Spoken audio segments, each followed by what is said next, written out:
She was the wide-eyed beauty who traveled through time. Yvette Mimieux was the vibrant face of a new decade, rocketing to fame in 1960's The Time Machine.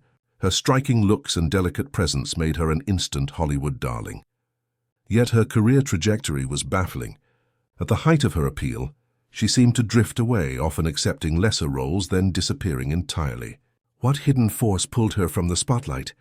But the truth was far darker than anyone imagined.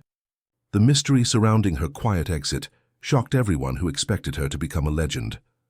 Born in Los Angeles in 1942, Yvette Carmen Mimieux grew up steeped in the sunshine and glamour of Southern California. Her French father and Mexican mother gave her an exotic continental look perfectly suited for the screen. She was a natural beauty discovered via a beauty contest, quickly signing with MGM.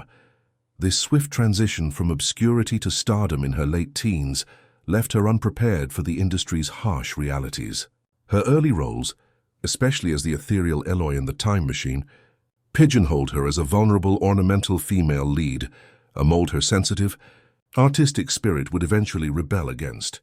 The peak of her mainstream fame came early, followed by a troubling descent. While she delivered memorable performances in films like Where the Boys Are, 1960, and The Light in the Piazza, 1962, the roles rarely challenged her. Hollywood was content to use her beauty. The tension mounted as she desperately sought control over her career. She took the risky step of becoming a screenwriter in the early 1970s, hoping to create roles of substance for herself.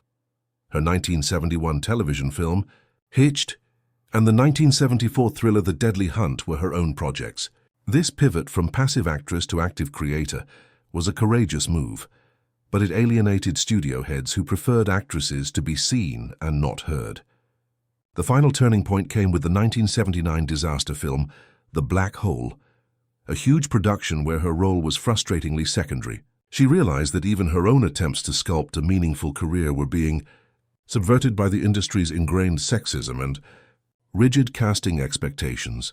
The climax was her calculated disappearance from the screen in the early 1980s. She wasn't dropped.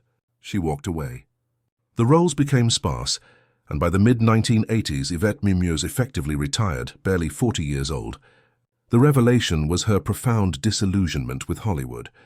She had experienced the industry's dark side, including her early marriage to director Stanley Donen, which ended in 1974, and the constant pressure to maintain an impossible image.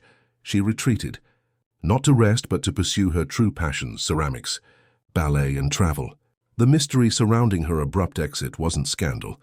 It was a defiant choice of sanity over celebrity. She chose life, beauty, and quiet anonymity over the punishing machinery of fame. It was the ultimate rejection of the system that had tried to own her. After her retirement, Yvette Mimieux enjoyed a successful private life. She became an accomplished artist and a businesswoman, designing real estate. Her second marriage, to wealthy director Howard F. Ruby in 1975, provided the stability and security she needed to pursue her passions far from the cameras. She was happy, finally in control.